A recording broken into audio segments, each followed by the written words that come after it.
This is part two to the Thanos series, and this is going to be talking about the Crux Symbology in its relation to Thanos. So don't forget to subscribe and enjoy the video.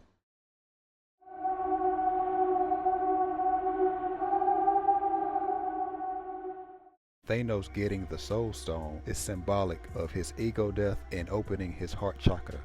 Thanos and Gamora went to planet Vormir to get the Soul Stone. What is most noticeable when they arrive to planet Vormir is that there is an eclipse happening. An eclipse is symbolic of a cross or crossing, the X, the middle.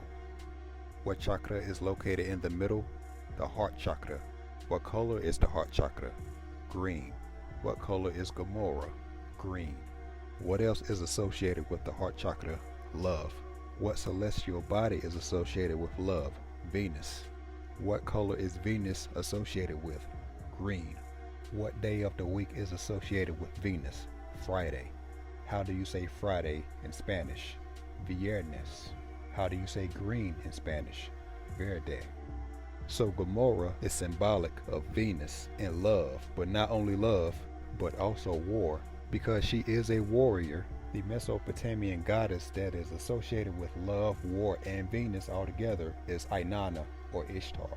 In the book Dictionary of Ancient Deities by Patricia Turner and Charles Russell Coulter, Inanna is described as an earth goddess, grain goddess, goddess of date groves, a goddess of wine and love, is also known as queen of battles. Ishtar is described as a Babylonian goddess. Ishtar originally may have been a Sumerian or Akkadian goddess, a composite of numerous goddesses. She is generally thought to have been originally the earlier Sumerian goddess Inanna. Ishtar is a mother goddess, fertility goddess, the goddess of spring, a storm goddess, a warrior and goddess of war, a goddess of the hunt, a goddess of love, goddess of marriage and childbirth, goddess of fate, and a goddess of marriage, and a goddess who is divine, and a goddess who is the divine personification of the planet Venus. So Gamora is symbolic of Inanna and Ishtar. Whenever you see a movie scene taking place in the darkness or a cave, it's typically symbolic of the subconscious. During the phase of ego death, you have to go through very intense phases of shadow work, and the most intense phase is called the Dark Night of the Soul. In the book Encyclopedia of Psychology and Religion by David A. Leeming, Catherine Madden, and Stanton Marlin, it describes Dark Night of the Soul as John of the Cross, a Spanish poet, spoke of the Dark Night of the Soul as a period of passive purgation that the soul undergoes once having transitioned from active to contemplative spirituality. The Dark Night is a purging purification before one is brought into the full ecstasy of mystical union with God. Psychologically speaking, the Dark Night of the Soul is a profound experience that strips away our false self and brings to awareness deeply buried traumas or developmental failures that can be integrated toward individuation, a mature sense of wholeness. In the development of the ego self-alignment, the ego will no longer be the center of its own universe, but will be dedicated toward this new center of being with a confidence that something larger is working within the individual towards accomplishing things for the greater good. As the new center emerges, the temporary state of spiritual madness fades, gratitude and joy abound. The symbol of the shadow is the red skull, and the cloak that the red skull is wearing is associated with the shadow, because when you are doing shadow work, you must address your fears. Red is the color associated with fear. Red is also the color symbolic of the root chakra. The skull part is associated with death. That's the ego death. The red skull told Thanos, Soul holds a special place among the Infinity Stones. You might say it has a certain wisdom. that wisdom is love. The stone demands a sacrifice. Ego death.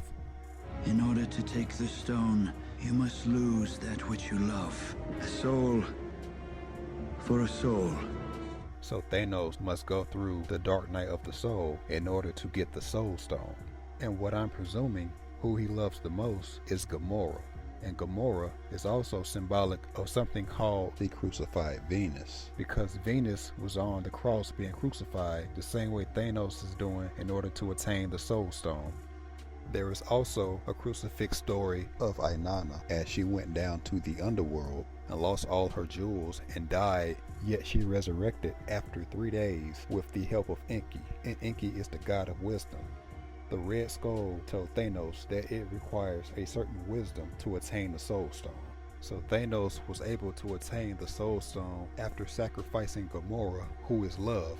And notice how the sacrifice happened between 2 pillars. Between 2 pillars is the middle. These are also the pillars of Joachim and Boaz, severity and mercy. Severity is associated with the left side of your body, which is controlled by your right brain.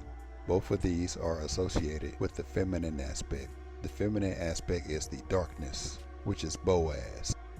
Mercy is associated with the right side of your body, which is controlled by the left brain.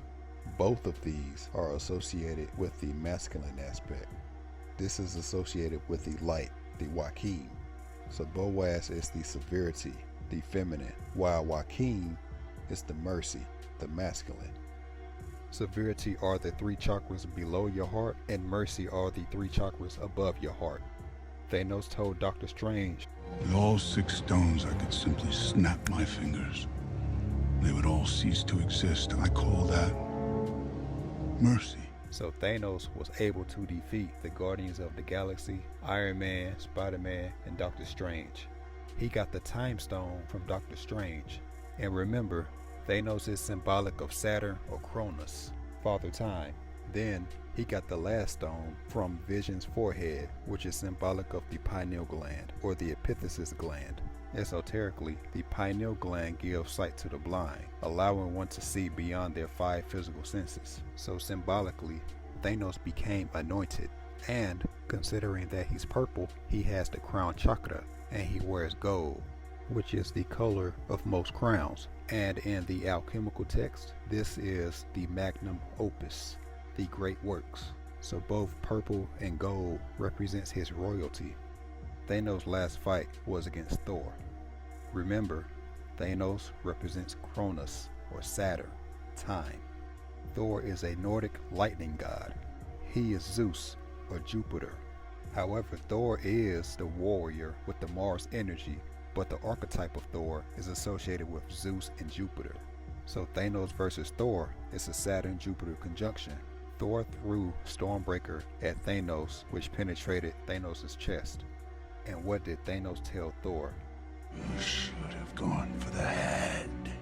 Because also, if you look at Thanos' head, like the Red Skull, Thanos is also a skull. However, Thanos is a purple skull, which is symbolic of Golgotha. Golgotha is called the place of the skull that Yeshua was crucified on. So Thanos lifted his Infinity Gauntlet, which is on the left hand, the feminine hand, the hand of severity, and the Time Stone was showed, which is green, and then he snapped. Now a great teacher, Acer the Ducateers, said that Thanos was symbolic of the plasma sphere, and when Thanos snapped, the plasma was released. Now after the snap scene, it showed Thanos being in an area which he was able to meet Gamora again. Referring to earlier, Gamora is symbolic of love, but a key detail is that Gamora was a child, and that child version of Gamora is the purest love that he has for Gamora, and the child's love is the most pure love. And notice how before he gets to Gamora, he has to walk between 4 pillars. That's also the heart chakra, the 4. What is 1 plus 3? What is 1 and 3? 13. 13 is the Christ number. The child aspect represents the innocence, what the King James Version of the Bible calls the Lamb of God. In the New King James Version of the Bible, it reads, "But there shall by no means enter it anything that defiles or causes an abomination or a lie, but only those who are written in the Lamb's book of life." Matthew 18:3 reads, "And said, Assuredly, I say to you, unless you are converted and become as little children, you will by no means enter the kingdom of heaven." So after the scene of him meeting the child Gamora, Thanos goes away, and numerous Avengers start to dematerialize. Saturn, aka Thanos, is also known as the harvester. Farmers and field laborers may use a scythe to harvest their crops. Cronus, or Saturn, is often depicted with having a scythe. And who else is often depicted with having a scythe? The Grim Reaper. So Thanos, Saturn, and the Grim Reaper are all one and the same. Thanos, aka Saturn, is the judge, balancing the karmic scales. In the early portion of Avengers Endgame, Thanos was shown in his crop field picking food. This is symbolic of his Saturn symbolism of being the harvester.